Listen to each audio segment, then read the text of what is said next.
Welcome to another edition of Viper's Voices presented by Murphy Battista LLP. Very pleased to be joined by Viper alumni Petr Chytka, way down back in 98, 99, part of the national championship team. Peter, thanks so much for taking the time. How are you doing?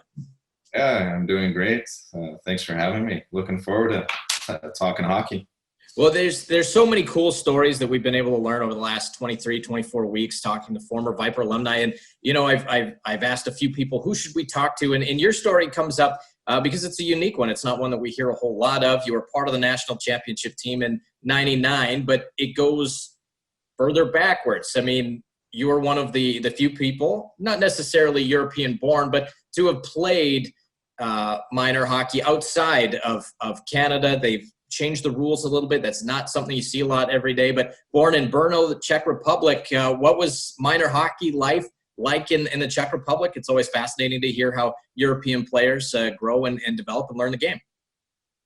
Yeah. So, I think my hockey upbringing was probably a little bit unique. I started playing hockey at a really young age. That part of it is probably the same. And I believe it was at the age of between 6 and 12, my father got an opportunity to work in England. So our family actually started traveling out of the Czech Republic into England.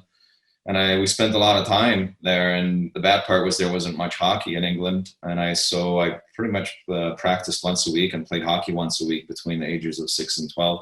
And we kind of played, I lived half in England and half in Czech Republic. So every time we were in Czech Republic might have been the off season, whatever. But one thing I definitely remember is in front of our apartment buildings where everybody lived. We lived in an apartment building that we'd go outside and play street hockey. I mean, that's what we always did. And so like just kind of fast forwarding when I came back full time living in Czech Republic at the age of 12, I was so far behind everybody. And I actually, when game time came, I would never play, but I would practice 5 times a week. I was on the team and just trying to catch up. And, I lived in the second biggest city in the Czech Republic, which is Brno. We had an A team and a B team, which in the smaller cities, you only have one team. And generally how it worked back then is you either made that team to play hockey. And if you didn't, there really was no other opportunity to play on the ice.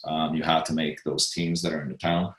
And so anyway, I think I was around 13, 14 years old. I was playing on a B team, and I just generally like late bloomer, flourished, and ended up playing on an A team, Kometa Brno. They still have a pro team these days. And then right around when I was 17, by the way, interrupt me if you want to hear about something else, but right around when I was 17 years old, I had our coach come up to me and say that he wanted to send his son to play in America, and if I'd like to go with him. And so I remember going home and thinking about it, talking to family, and my parents left it up to me whether I want to go play in the U.S. And around that time, I think party time was starting, and it was probably not to everything good outside of hockey. So anyway, I made the decision to be more committed and to go to the U.S. and take the challenge. And I was told that the league I'm going to play in was going to be the best league in North America. And we didn't know much about it. And actually my stop was in the Frontier League, was in Helena, Montana. Which, by the way, if you can picture me showing up to Helena, Montana, all I knew about the U.S. was Baywatch. Okay, yeah. That was my introduction to the U.S. So that's kind of how I pictured the U.S.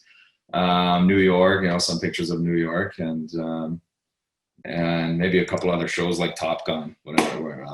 So that's so that was in our heads growing up in the Czech Republic. That's what we thought of the U.S. And so I stepped off the plane in Helena, Montana.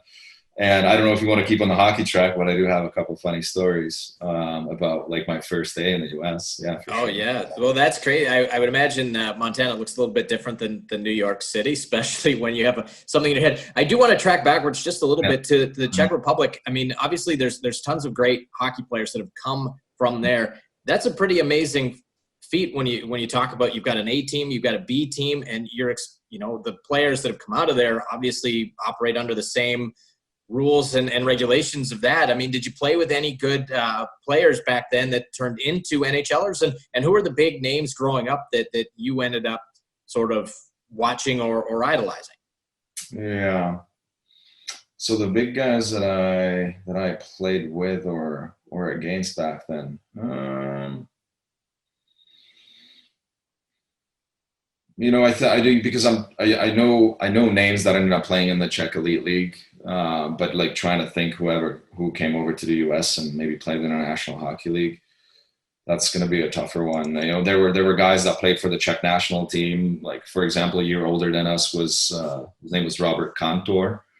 As 12-year-olds, 13-year-olds remember showing up to the rink and just watching him practice and shoot a puck was the hardest shot I've ever seen at 13, 14 years old. And then there was a Masha.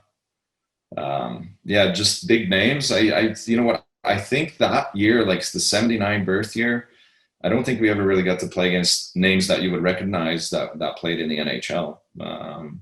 I think because back then, I think it was the golden era was really like the Jagers and Nedved and Raczynski, Straka, Hasek, and those guys have kind of solidified their spots on the national teams, and it was the golden era for Czech hockey. I actually remember when I was in Vernon, Czech Republic won in Nagano, which we were on a bus, I think, from Quesnel when they won it, and I rubbed it in to all the teammates. I don't think they appreciated it very much, but that was fun.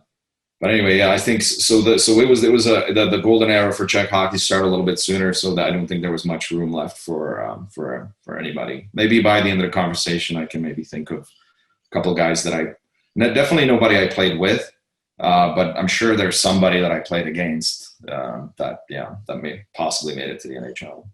And what about the sports? I mean, how is hockey viewed in the Czech Republic? In some European countries, it's football / soccer, and that's the number one far and away. Where does hockey rank up? From some of your peers, how many of them went on to take hockey as their primary sport as opposed to something else? Yeah, absolutely. Look, it was hockey and soccer number one. I think for me, from my around friends and where I grew up, hockey seemed to number one to me, but in reality, it was probably hockey and soccer. And just you actually remind me when you asked me about my past, growing up playing hockey in the Czech Republic, actually in 7th and 8th grade, I actually went to a hockey school, and which was pretty common there. We had actually 2 associations there in town. So again, in 7th grade, all of my teammates, we actually went to school together and in class together, and we were together all day. I think they put 3 to 4 females into our class to kind of give us some balance, but other than that, it was just the guys on our team, and we practiced in the morning. They would arrange our schedule. The teachers would come to our class, and I had to travel pretty far every morning to get to our school. It was on the other side of Brno. So I think for me to get home was I had to take public transportation, and it was 30 minutes in each. One was a tram, one was a bus, and so it took me an hour to get home every day. But yeah, so that was the reality though. But you know what? It was a lot of fun. You just build that camaraderie, and it was all hockey focused, and the hockey, the school is a byproduct. It just happens, right? So you arrive in Montana as a 17-year-old. You come over from Europe. You've been platooning sort of back and forth between your hometown and England. You've got this perception in your head of what America looks like, the nuts and bolts, the meats and potatoes of it. And you arrive in Montana thinking that you're playing in the best junior hockey league there is. What happened from there? Because we can't track that. It's not on any of the research I was able to do. Your line starts in Vernon. So before we get to talking about Vernon, walk us through the impressions that you got walking off the plane. Yeah. So I was 17 years old, and I was picked up in Helena, Montana at the airport by the billet family that I was about to stay with. And first thing I remember is I've never seen a pickup truck. I've never seen a truck before. And I got paid. So we got in a truck, and we put my hockey gear luggage in the back, and remember sitting there. I was like, that was kind of weird. There's no back to this car. It's like, what is this?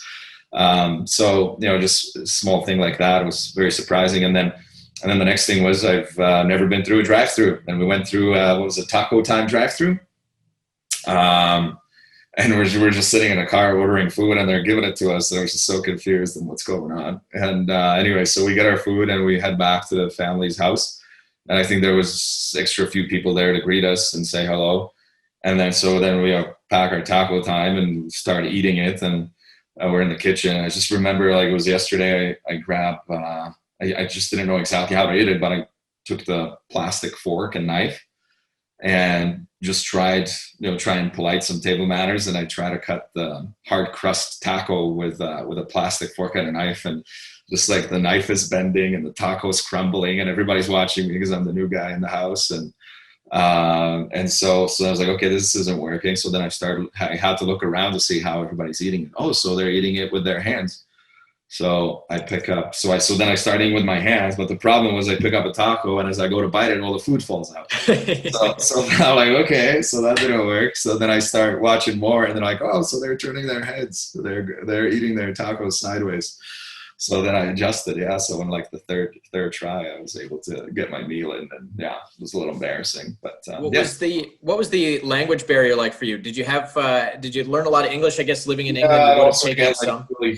England was just between ages of 6 and 12, and it wasn't full time. So so I lost a lot of that. But I did have some basics. I did have a basic enough to ask for stuff or understand, but definitely not enough to feel comfortable to joke around, to hold a full conversation. Like none of that. And that was really hard because when I moved from Czech Republic, I was in a way like popular with the friends, and we had fun and joked and everything. And that immediately stopped as soon as I arrived in the US. I mean, you're just starting from scratch, and especially, within the hockey culture, it's easy to get made fun of, and you just don't have the vocabulary or the ammo to fire back when you want to do that. So that was frustrating. That was a hard part. Yeah. What you go from? Walk us through the timeline. We've got you punched in for 97, 98 in Vernon. How did you get locked in with getting from Montana, and the timeline it took from the time you arrived to the time you ended up in Vernon? Yeah. So it was. I spent a week. It's technically spent a week in Montana, and the reason is this. By the way, first time I stepped on the ice, I realized like there's no way this is the best league in North America. I had the puck on my stick way too much, and so anyway, the second time I was on the ice in Montana, I went behind the net. The distance between the net and the boards is much smaller in the U.S. and collided with a player, and I actually broke my hand. So they ended up. Shipping me off to so there was so I got hurt, and then the question was, well, what's going to happen next? And so the decision was, as you know, I had a friend there from the Czech Republic in Montana, but we simply had to get separated. I got hurt, and there was an opportunity to go play in Seattle, back to U18, so league junior hockey. I was still at the age to play midget hockey, and it was actually the director of the Seattle Snow King Association at the time was Kevin McLaughlin, who really helped me there and helped me stay at his house and set me up. And I still talk to him to this day, and he's now a high executive at USA Hockey in Colorado Springs.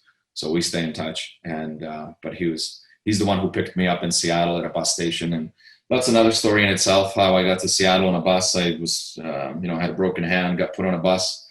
And when we stopped somewhere in the middle of the night. I had no idea where. And some people got off, some people were getting on, and to my surprise, I now didn't have a seat on the bus. The bus driver simply told me, like, you don't have a seat to go further. And I don't know where we were. It might have been Idaho. Like, I really don't know. And and so the bus driver was nice enough to let me sit in the front of the bus on the stairs. And so I sat on the stairs of the bus for, I don't know, a period of time, a couple of hours, 3 hours, and when some seat opened up, then I was able to finally sit down again. But we tried.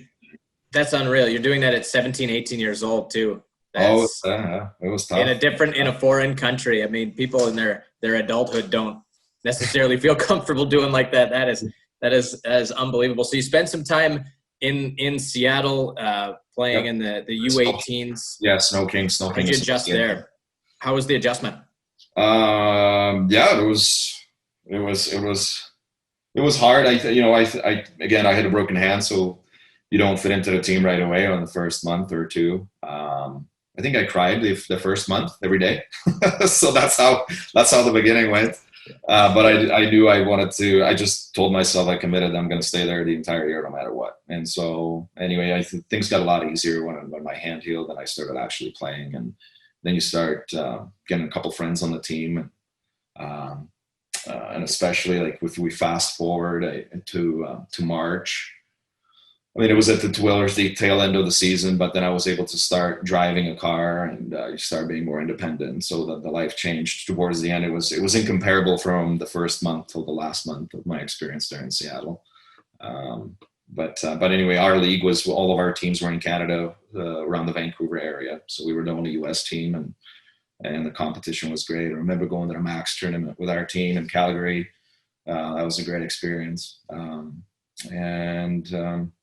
Yeah, I mean, I depends how much time you want to spend in Seattle and what the experience was like.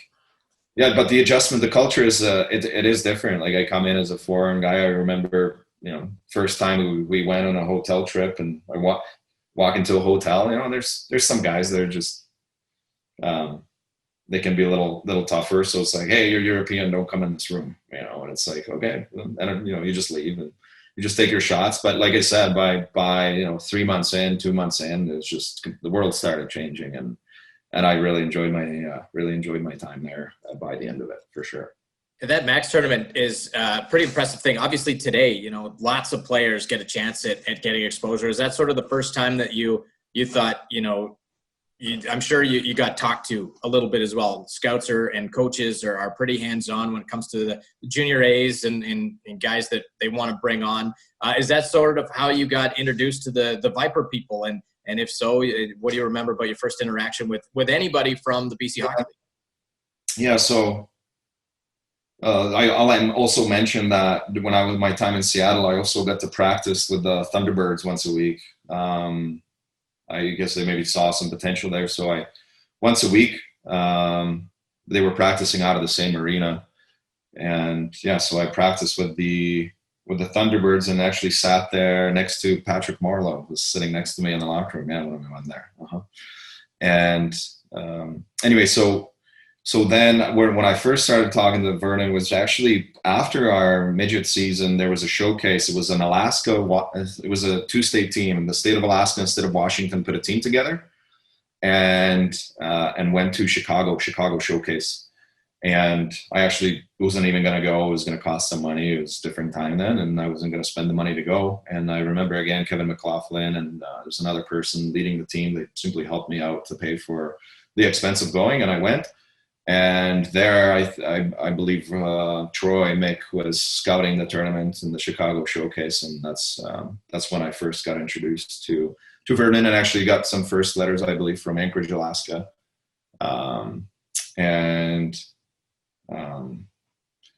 Yeah, so I also, and I think to make a distinction too, is I also got a lot of interest from some USHL teams, and even, for example, at the time was Omaha Lancers getting a lot of fans and doing really well in the league. And I actually was going to go to Omaha I think that's my mind. I was going to go to Omaha, but I think after talking to Troy many times, and also the fact that I wanted to go somewhere where there's a hockey community, because I felt like in the U.S. I didn't feel that in Seattle.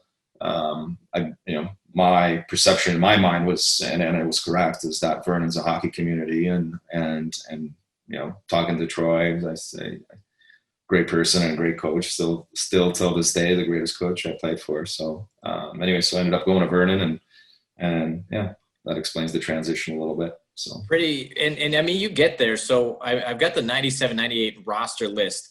I mean, the goal of every hockey player is to win, and you guys did quite a bit of that. 33, 19, and 8 essentially is what it comes down to. But taking a look at the numbers, I mean, you guys had a pretty great team, especially when you go back and you look at Viper history and the names that a lot of fans remember. You've got Scott Dixon, Garth Gartner, Lanny Gare, of course, Lenny Ramponi. I mean, and you sort of jump in there.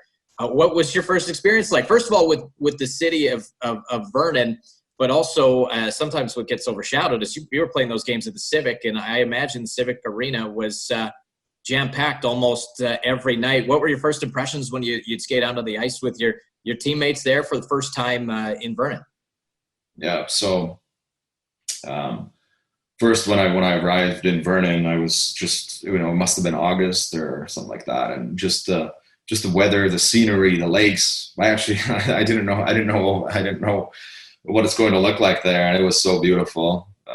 So that was my first impression. It was summertime. I remember, I think our first couple skates was at the Tesoro Sports Center, a 3-on-3. I remember getting on the ice a couple of times there, meeting my billet family, Nancy Wild, who I stayed. She was my billet for 2 years there, and she was great. She always treated me as one of her own, and so that was my first impression. And then once hockey started, I remember, I think we're going through physical testing, and I think I did fine there. And then we get on the ice, and obviously we had, the league was really physical at the time. I definitely was not afraid of it, but I didn't come from an environment where you say to yourself, or where you fight. It just wasn't kind of part of it. But I certainly wasn't afraid to, and I did I did my little share of that. But to me, I like the physicality. I embraced the physicality. I enjoyed playing that way. So that was not an issue. As the Civic Arena also had a small sheet. And so that was a part of it. And I think I got hurt a couple of times with a separated shoulder in the first year. So I probably lost at least 1/4 or 1/3 of the games played. But what I really loved was the fact that we were there to play hockey. And we were there to play 60 games a year, regular season. So it's a big jump, right? You're coming from midget hockey. Next thing you know, we're playing juniors, and you're practicing at 1 o'clock, 2 o'clock in the afternoon every day.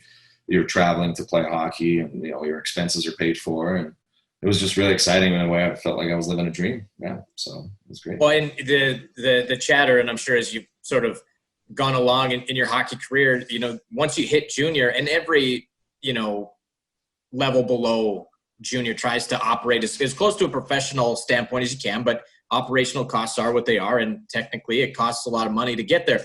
So you get here, you're well looked after. How impressed were you by the organization in terms of taking care of you guys and treating it as much like a professional franchise as you could? Yeah, absolutely. So I think that's like when you feel like you're part of a professional organization that takes hockey seriously, you feel like your work's is kind of paid off, and you start feeling like you're living a dream, because whether it's, let's say, training, right? Like just the fact that we had a trainer, and we went to the gym, and we were held accountable for being at places, and for going to work out, and I remember. The office is there right across from the oval. I don't know where it was, the park. There was a running track there, and I don't know where the offices are today. Probably in the new rink, right? But in the past, they used to be right across from the park. And anyway, so yeah, I'm not sure if that answers your question, but it felt like it was a professional organization. And obviously, you had Duncan, committed owner. Which, I think I was maybe too young to pay too attention to maybe that part of it, but my face-to-face interaction was always mainly with Troy, who was the coach and GM at the time. And you could tell he really cared. And when you weren't doing well, he sat you down and he talked to you like a human, like a person. And that's probably why he was always so successful. Yeah. You mentioned your injury. I've got your numbers in front of me here from that first year in Vernon. 36 games played, 11 goals, 12 assists, 23 points, 32 penalty minutes. 23 points in 36 games as a defenseman, and they've got you listed at around 5'10". Yeah, they might have me listed as a D, but I was a forward. Uh-huh. You were a forward. That's still a good point production all the way around. Did you feel like you were able to sort of jump in and help contribute, whether, anytime you were in the lineup? Yeah, I felt like it. I got on a couple streaks. So we're talking about the first season there. Yeah. Yeah, so I felt like I could jump in and contribute. Obviously, I think you had the veteran players that were privy to, as they should be, to maybe stronger ice time and maybe power plays and so. And I'm not saying I was ready for it anyway, but yeah, as far as with the opportunity I got, I felt like I did well. And and there was a time of transition as well. I'm sure I remembered I didn't always fulfill Troy's expectations, and which is fine. But yeah, I say overall, yeah, I felt like I had impact. I helped the team right away, which is obviously nice. That's what you want. Yeah. How did you enjoy the rivalries, in this league? Present day, the Vipers have plenty of rivalries: Wenatchee, Penticton, Salmon Arm. I mean, those are just the three that come to the top of. But back in '98, what was it like for you? Because again, you've come from playing, midget hockey, where you didn't feel hockey was the number one sport. You've come over from Europe, where the intensity is not quite there. You're playing in the BC, I think it was the JHL at the time, and now you're right into it in a what was known as a bit of a bruising league, and you're right into a firecracker rivalry. What do you remember about playing those sorts of games against Salmon Arm, where the rivalry and the proximity is so close? Yeah, so no, I love it. Like, yeah, it was, and you mentioned the physicality. I remember like Garth Gartner and like I think Corey Davison was already on the team too, or he was there even before I got there. So those guys, they just dropped the gloves. I remember Garth was just a tank out there, and so yeah, you just. I love the physicality of it, but like that was another level, right? When you have a tank going out there and just wreak havoc on anybody at any time. And but I had fun with it, and it was eye opening and entertaining at the same time. And you definitely felt like you're protected in a way. And then you're talking about the rivalries. Yeah, so it was the Penticton, absolutely. And I remember also at the time there was a rivalry for recruiting, I believe, between Troy and I don't remember his name, Lafreniere, or it was another coach down there. And I don't think him and Troy got along, so that heated up the rivalry and the speeches in the locker room and what was said. So the rivalries were. I remember scoring a big goal in Penticton once, and yeah, it was a highlight of you only have a few highlights as you play. You don't remember everything, but a couple of them are through playing Penticton in Penticton, and back then they had a different rink too, right? They had their small barn. Mm-hmm. Sorry, go ahead. Yeah. So, and actually what I'll add to the rivalry, it's funny though, because a lot of times from my teammates, I had the most pressure that I was always put under is when we played a team that had a Czech player on it. So they would always give it to me like, who's the best Czech in the league? So it was when we played South Sirius Fichenets, and there was a Czech player, Richard Chihak in Prince George, and then there was another one for Trail Smoke Eaters. And so every time we play them, the boys gave it to me, and so I had to always try and be better than they were. So. And one day I got in a fight with the Richard Chihak from Prince George. We got in a fight. So and I won. Kidding. I have to say I won. So that a guy. So anyway, yeah. That's good times. I mean, the regular season finishes 33-19-8. You guys finish second in the interior division. You get the Trail Smoke Eaters in the first round of the playoffs, and it goes 7 games. And hindsight being what it was, I'm sure it wasn't the be all end all because you guys would go on your big run the year later. But having said that, You lose in Game 7. What do you remember about your first playoff series? They always say you can't really go through it until you've experienced it. You guys get, for you, your first experience. What was that like in terms of the back and forth, and how quickly did that help you develop despite the fact that you guys end up losing in 7? Yeah, I think it's an opportunity, and the environment provides that you fully immerse yourself into playing hockey in the series, and probably more than ever playing through bruises and injuries, and I think if you're a competitor, you enjoy that, right? Like you really do, and I think it's great because if somebody scored a winning goal on that team or did well, and you don't feel great after a game or felt like you could have done something better, you get an opportunity to go out there right away and prove otherwise. So yeah, I loved it. It was a lot of fun for sure. What did your off season look like? Obviously, you guys go out in the first round, so that puts you done, around March, something like that. Did you go home after that? Did you get a chance to go home for the summer, the spring and summer? And what was it like? Was that the first time that you'd been home since you'd come over to North America? Yeah, no. So I would go home in the off season each summer. And I think because Vernon was such a fun place in the summer, I think I wanted to spend some time there and not just go home right away. At the same time, you did want to get home because, I'm still technically growing up. You're still young, and my family and friends, at the time, really good friends were living in the Czech Republic. So, yeah, I wanted to get back home too. And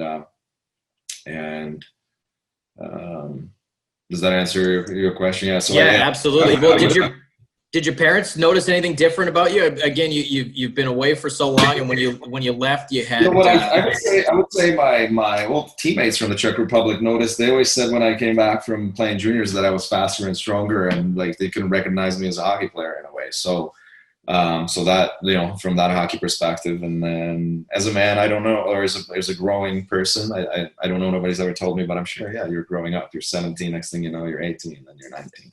Yeah. And now you've got a stronger hold on the English language. You know, yeah. you've been exposed to the North American culture. I would imagine it's a little bit different day to day. What was it on your sheet? You ended up going to university at the University of Alaska Anchorage. At what point did that come together for you? Because you'd mentioned you were practicing with the Thunderbirds. At that time, did you know if you played an exhibition game or got into any action with them that your NCAA eligibility would have been gone? And was the college game always a focus of yours?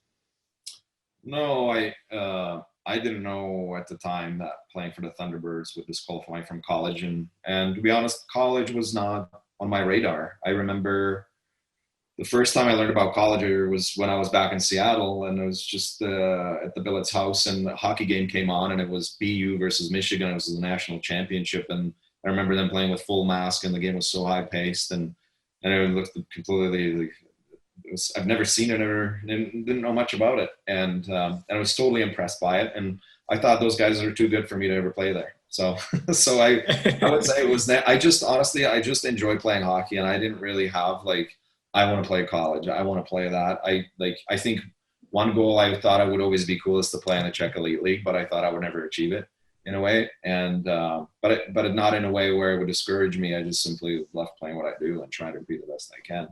And so we talked about that season, and Vernon, that was the first season, right? And then we went on to the second season, where we, you know, you've probably talked to a lot of other guys about that season. We won a lot, didn't lose much, and it was great. And I think at the end of that season, that's when or during it, you started receiving letters from schools and talking to a couple of different schools. I more so had a really good tournament at the Royal Bank Cup, and that's where I started getting more interest and offers after that tournament, because I had a really good playoff run personally, and during that season, I actually remember I went on during the regular season in the second year there, the championship year, I went on 20 games no scoring streak. So for 20 straight games, I think I didn't have a single point, and so like with some of the closer guys on the team, you know, they joke around and still tell this day, like, what was I doing? Because I think my numbers still ended up okay. I still think I had 50 points. You did. And that's with going 20 games without a point. That's crazy. So I had some streaks there, but like, so when I was playing really well, and I started playing really well towards the end, and that's where I started getting more interest from colleges, and yeah, I ended up, it was kind of a last minute, ended up going to Anchorage. And I think the main reason was that I felt like it was a hockey community, and I you know, I think they have, knowing that they have an arena that packs the house and 6,000 fans and just that atmosphere, I just wanted to embrace that hockey part of it, and so that's why I ended up going there, maybe versus some other schools. Yeah, I didn't get an offer from North Dakota, which I wish I would have, but I did not. I did receive a couple letters back. Hey, that's something. Yeah. So anyway, so that's the transition into Anchorage. Yeah, excellent. Well, let's go to the beginning of year two with Vernon. You know, again, anybody who knows anything about Vernon hockey history knows this team. They're in the BC Hockey Hall of Fame, and for very good reasons. I mean, the team you had the year before was good. This is it's hard to argue that it's not one of the greatest teams in Junior A hockey BCHL history. 52-6-2. Coming into the season, though, what were the expectations like for you and in the group? You had some guys go out, you had some guys come in. You know, what was that whole process like for you? Because it seems like, you know, you want to build on it. You always want to improve and get better, but the way that whole season seemed to have gone for you, hard to imagine that's exactly how you drew it up. Yeah, I think you're right. I think you don't draw it up that way because maybe you would setting yourself up to fail on your goals. But I think Troy, just simply every time we won, it's just like it felt like that's exactly what we should be doing. And the little that we lost, what did we lose? Maybe 6-8 games that year. Every time we lost, it was a big deal. And because we just had that kind of a team, and I think, it starts with the owner and then obviously Troy, the coach. And then we had a couple guys that, kept it fun, and they were good leaders. They really were. Obviously starting with Lenny being the captain, just kept everybody involved. And I think feeling like they're part of the team.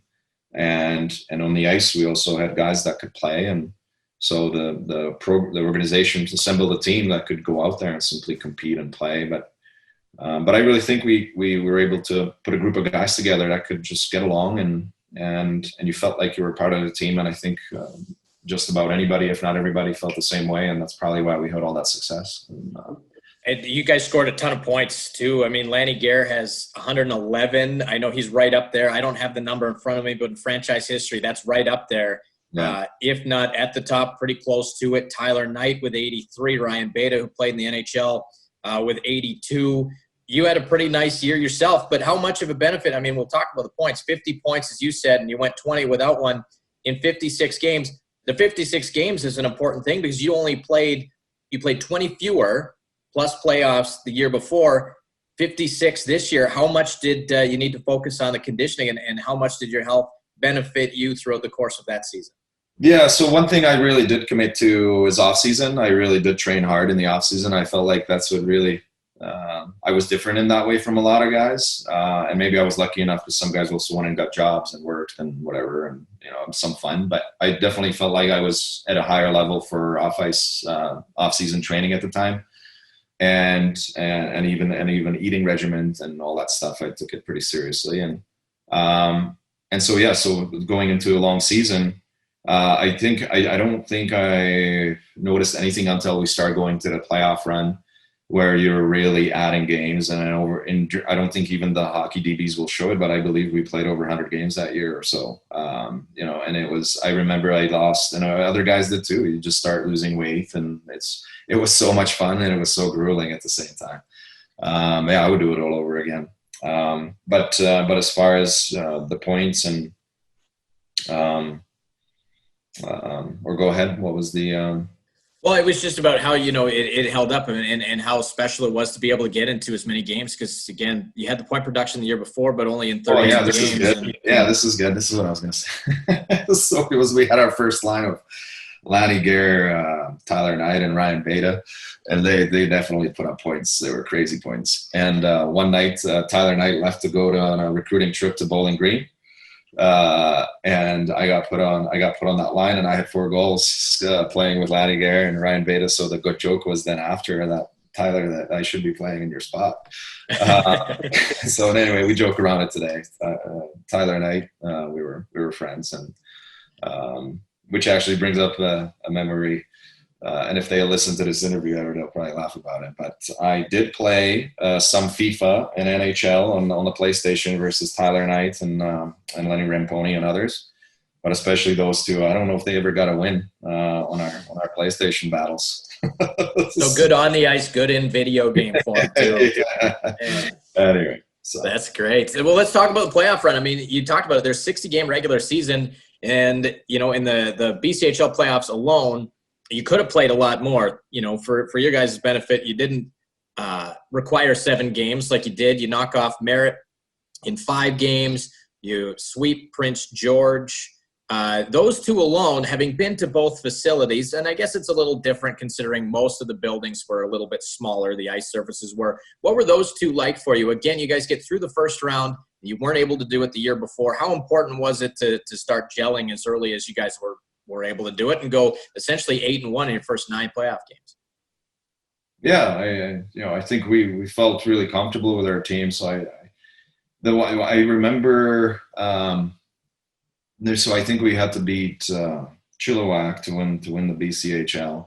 Yep. And that was an amazing series. I mean, they packed that rink and we packed ours, and it was just back and forth hockey, a lot of emotion, and yeah, it's very memorable. You don't get a chance to relive it. Even I have different memories from college and great memories in college and playing after, but those are moments. Yeah, they're just they're so fun and so. There's something to be said about junior hockey, right? Yeah, it's the funnest time of your life. Yeah, so jam packed with emotion and just playing every day. So yeah, I think when you talk about the series, it's fun, and then after winning the BCHL, there was the next set of challenges, and the first one was right in BC. We had to get, I think it was the, what were they called? The Fernie Ghost Riders, maybe? That we had Kimberly Diner. Okay, there you go. Yeah, so it was Kimberly. That's right. It was Kimberly. So they were known for bringing the lumber, for playing tough and hard, and they did.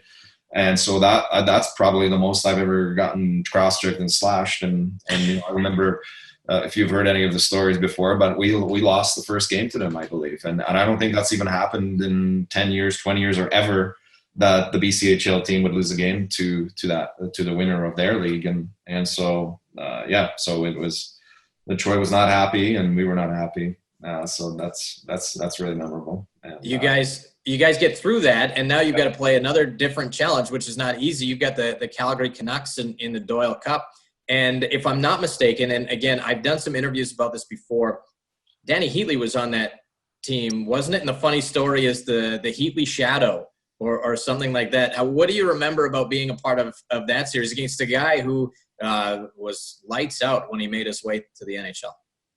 Oh yeah, he was.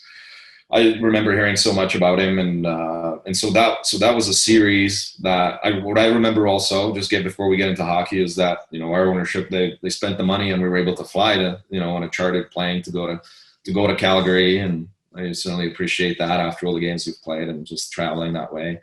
But yeah, that was definitely if we were going to get beat, that's who was going to beat us, was Danny Heatley, as he was already a great player at the time. And I think it was pretty clear that people are going to be paying a lot of money to watch him play one day. And yeah, so we had a player on him, it was Joe Bresciani, and he happened to be on my line with Nick Ringstad. And so our line was, every time he was out there, we were out there. And so I got to know Heatley pretty well. And we actually played each other in college, and we'd still remember and talk to each other on the ice. But yeah, so we were on the ice every time. And so we did a really good job on him. With that, still was amazing. He was still able to put up a couple goals and still put up a couple numbers, but not enough to where it would defeat our team. But that was heated up. I know their coaches, their association was certainly felt like we were going beyond the rules of how we were playing against him. And but we did what we could and ended up succeeding. You ended up getting through the Abbott Cup, which is defunct. It's no longer a thing. But, I mean, let's talk about the National Championship Tournament. This is, quite frankly, a pretty spectacular thing, considering the number of wins that you had. And, I don't want to say relative ease, but you guys didn't play 7-game series in your BCHL run. You get through some adversity against Kimberly and obviously what happened with Calgary. And you guys finished 4th place in the round robin at the RBC Cup. That doesn't seem to make sense. If you're playing the law of averages, that number seems to stand out for the wrong reason. What do you remember about the round robin games, and maybe for yourself personally, how you had yourself a great tournament? You talked about how that sure helped you end up in college. What do you remember about the round robin games? Oh yeah, you're absolutely right. I think everyone was scratching their heads. How could it be? I think we were 1-3 after the round robin, and I think we've, in the regular season, the BCHA lost 6 games all year, right? Or 8. So it was definitely a surprise and a strange mood, and this is probably anybody that's kind of heard listened to any stories, not news to them. But yeah, after losing probably that last game in the round robin. Troy, he came. We had all the banners in our room, in our locker room, and he came and he just tore them all down, and made a pretty big scene as he should have. And so I'm sure that kind of it kind of set the tone of what he thought about how we're playing or what we're doing, and if we're playing the best of our ability. And it was maybe we hit a little bit of a slump. Like I can't put a finger on why that was. Like it would be easy to say that but we just thought we had arrived and we're just going to happen on its own. But I don't know, because I don't think that was the complexity of our team. We just always played, but we certainly met some challenges there. The scores didn't end up where we were expecting, and I think when really put under that pressure, I remember you lose a little bit of confidence over it. You're not sure, but you certainly go out there and you play your best. So I think our first playoff game was massive, right? Like you just have to go out there and play. I don't remember actually the details of it. I have that information for you. That's why they bring me on to host the show. Okay. You guys would play the Bramalia Blues of the Ontario, the OPJHL as it was known back then, and they beat you in the round robin by a score of 4-2, and you guys end up squeaking out a 3-2 win. This is the first time all season that you guys had any form of backs against the wall sort of thing, and you squeak out a victory. Do you remember anything about, how important that game was and how, it was pretty much all hands on deck? Because if not, those 52 wins in the regular season meant nothing. Yeah, absolutely. So if you help compartmentalize in my mind, so I think we had to, after the round robin, we had to win 3 games. Is that right? We had to win 3. Yeah. So that one, that's,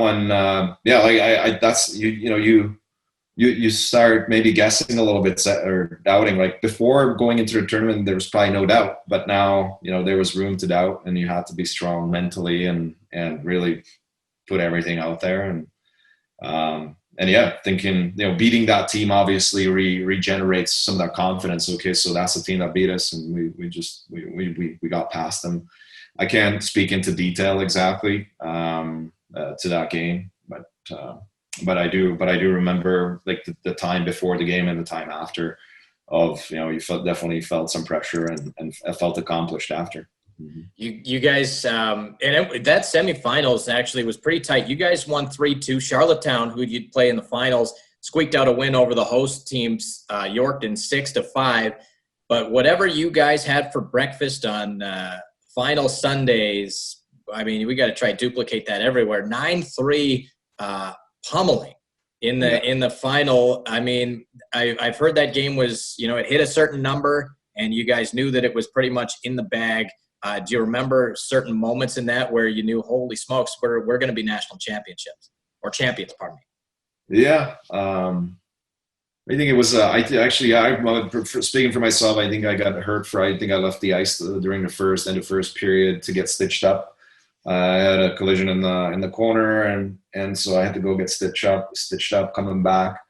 I believe I scored maybe the first or second goal in that game personally. But yeah, it was a tight game until maybe it was 3, maybe 4, maybe when we went up 5-2 is when you felt like, okay, we got this. And it may have been, if I remember correctly, maybe a Mike Busely goal coming out of a penalty box and just hammering a slapper from the blue line. And you really felt like that they're just not going to be able to come back from that. And all the energy or nervous energy kind of left the building.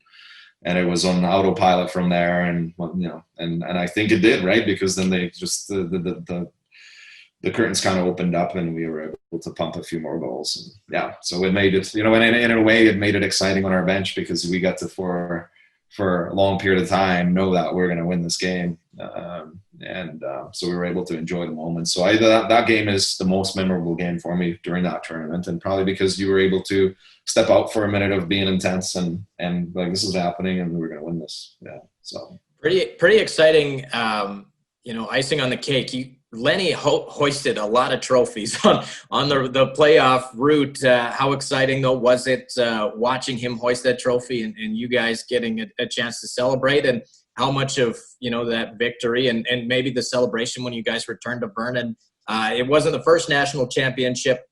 They'd had one a few years earlier, but this one was pretty special as well. What do you remember about the celebration of winning that championship and then coming back home to celebrate with the city of Vernon?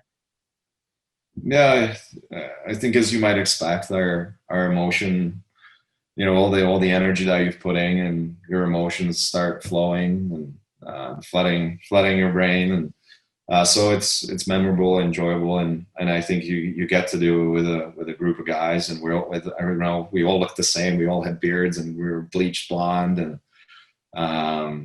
So not probably, I don't think we thought about it at the time, but that was really the last time we were on the ice together as a team, and probably a good thing. Never thought about it that way, but looking back, it's that's the last time you were together in a competitive environment. So, just really enjoyed every second of it, and when you have the good leaders like Lenny, you're happy. We're happy for him, and we felt like a tight-knit group, so I think everybody enjoyed it equally, and it was a special thing. And coming back to Vernon, I remember actually after that game going to a restaurant, Boston Pizza.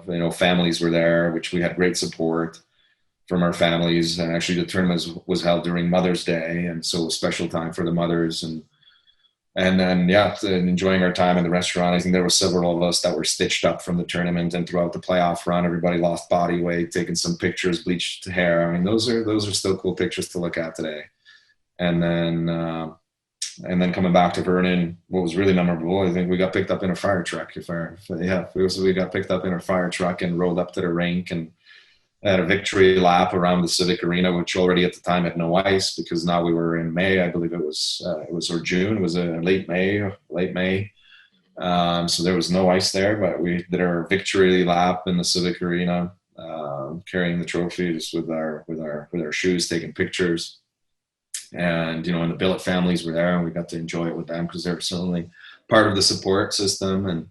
And so, it was time to enjoy it. Yeah. And you just rolled with it, so. You weren't done playing hockey after that. As a 20-year-old, you go to college.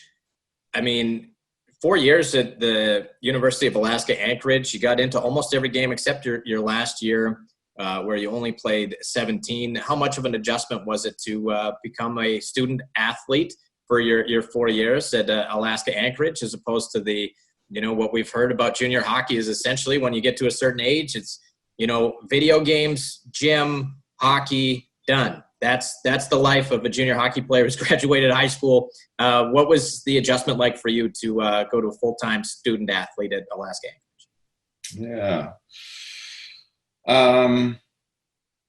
I think look, it was a great time. It was a fun time, and I really enjoyed it. The one thing, I tell our kids, and it might be surprise to people that didn't go and play college hockey, but I would recommend it to everybody. And I tell my son, I say it's like a 4-year sleepover. Like this is something to strive for. It's like literally I had a 4-year sleepover because. And so all we did, we go to class. So I was lucky enough to have best friends that were roommates for the entire 4 years with me. And so there was 3 of us, and so we lived together. We go to some classes together, and if they weren't there, we're other teammates. And then we go to the rink together. We partied together, and we played video games together. So I really tell my kids, like, it's a 4-year sleepover. Like you're staying in the same house. You're playing video games, you're playing hockey. Like, and the school part of it, honestly, like I only remember like cramming for a couple of tests where I was like, oh my gosh, this really sucks. And like staying up all night, like cramming for a test. But overall it just happened. Like, and I think it just happened because you're always around your buddies, your friends. And I think it would have been totally different for me. And I think for many people, if you were to maybe finish your career or finish playing hockey and then go to school on your own, I think that takes a totally different level of commitment and energy and to go through that versus you're part of a team and it just happens. Next thing you know, you have a degree. Like that's really how it happened. And I want to follow up about the hockey thing because you play for the Anchorage Aces in 02-03. So right after you or during, I guess it would have to be after that you graduated university. And then when we get to 03-04, it says in the Czech League. Now, you played for 2 teams in 03-04 in the Czech League. Now, is that the league that you grew up wanting to play in? Did you finally get an opportunity to play a handful of games in the Czech League that you grew up wanting to play in? Yeah, that was special. So I remember my first, so I got an opportunity So nobody owned my rights in the Czech Republic. It's a little bit different. Like teams and associations own your rights, but because I haven't been there for so long, and somebody bought me out at a young age, I was independent, and so a team simply took me on and gave me a one month tryout contract. It was Vsetín, which was a storied franchise at the time in the Czech Republic and the Czech Elite League. I would almost compare it to like the Green Bay Packers of, like it was kind of a storied program like that. And so they gave me I started practicing with them, and my first game in the Czech Elite League was in Prague against Sparta Prague. And yeah, it was just beyond what I would ever think would happen. And the goalie that was on the other side of the net was Battista, which was a Czech national goalie, and some of the big names still playing for Sparta Prague. And obviously the stadium is filled. And so I actually remember going into I don't know if you want to know into detail, but it's very memorable for me. I remember, after pregame warm-ups on the ice, we go in the locker room, and then I start getting ready, and then sometimes you take off your jersey and your shoulder pads, and then it's time to go back on the ice, and I'm putting on my shoulder pads on, and a strip and one of those dry zippers like falls off or rips, and so now like I have an issue. So that was too late. Like I was going to have to play with it loose. So that rattled me a little bit, but then what was about to happen next, that couldn't have prepared me. And as I'm walking, this is after we've already had warm-ups on the ice. I'm about to walk in to actually play the game, walk out of the locker room, and one of the equipment managers stops me and says, "Wait, you're not grandfathered in this league. You can't play without a shield." Like, so I had no shield, and which, if you're a guy that likes to play without one, it's a big deal when you put one on.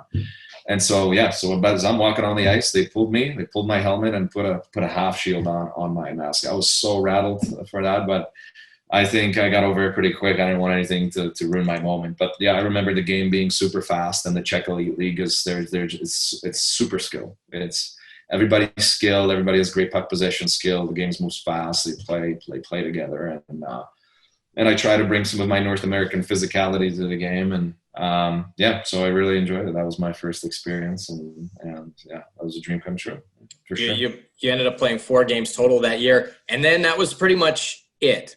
But there's an interesting story that was brought to my attention, so I did some research and I looked back. So your essentially the last hockey game you played was in 03-04.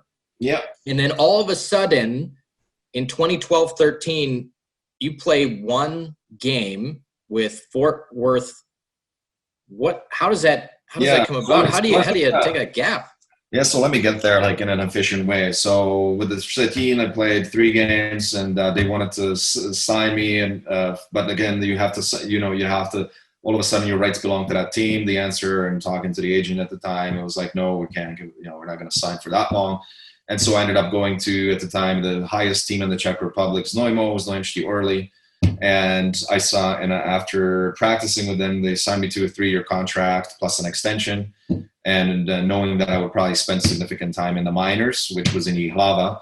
But anyways, I spent a lot of time in Znojmo, ended up, and I actually traveled with the team, and this doesn't show up in the numbers ever anywhere, because that was the only team in the league that played with 3 lines, literally 3 forward lines, and they were stacked.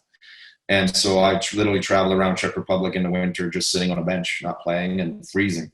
And then after doing that for a couple of months, then I went to play in the second highest league, Jihlava. We won the league there, and then in the meantime, I decided that was the last year of playing hockey. Then I'm going to go back to Anchorage and go back to graduate school.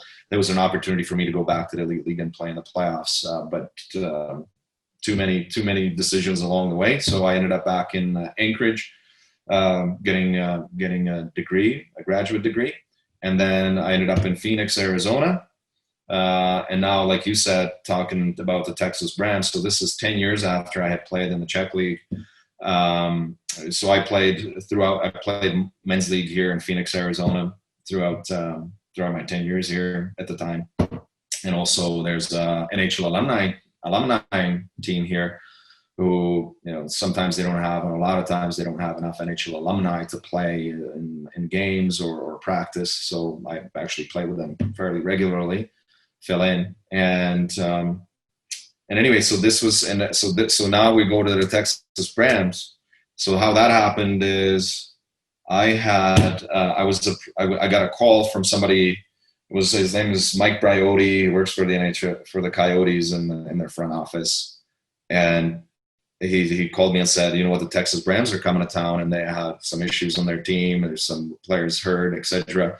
And they're looking for a team. They're going to play up in Prescott, which is the Arizona team up in Prescott, the Sun Dogs. And he asked me, do you want to go play? Do you want to go play for the Brams? And you know, obviously the first reaction is, well, I haven't played competitive hockey for 10 years. That's a long time. And actually at the time I was at the tail end hit in the face with a stick. And so my first reaction was like, I don't know, it's probably not worth it. Like I have to go to work the next day. It's probably not worth it getting out there and getting hurt. But then I think the competitiveness in you turns on and like, it's a great opportunity. And you know what, at the time, my wife and I had kids, little kids at the time. And I was like, how cool it would be just to bring everybody up and play in front of fans and have that experience one more time. And so we did. So I ended up signing a one-day contract with the Texas Brams. I still have the check somewhere because I haven't cashed it. I think I was paid $43 to go. Yeah, $43 to go play. That's a steal. And you know what? I remember the game was great. I was like in the third or fourth line, and by the end of the game, I was playing on the power play, and the coach was happy, and I was happy, and I played physical. I remember that part. I try to actually go without getting hurt. That was one of my goals, get through this game without getting hurt. But I think I may have pushed one of their players on top of their goalie, and that team took exception to it. So I had to answer some angry hockey players out there, and I was like, oh my gosh, this is exactly what I didn't want to do. And but it was a lot of fun, and I think we lost the game 1-0. Yeah. We lost the game 1-0 and kind of got to relive it. You know what? I would go do it again today. I don't think I'm not capable of doing that again today, but if I had the opportunity, I would. Heck yeah, that's a great story. What are you up to these days? Obviously, you know, you can only get so much info, and you're a big part of the Viper alumni. For those interested in, you know, what happened to Petr Chytka after hockey, what are you up to these days?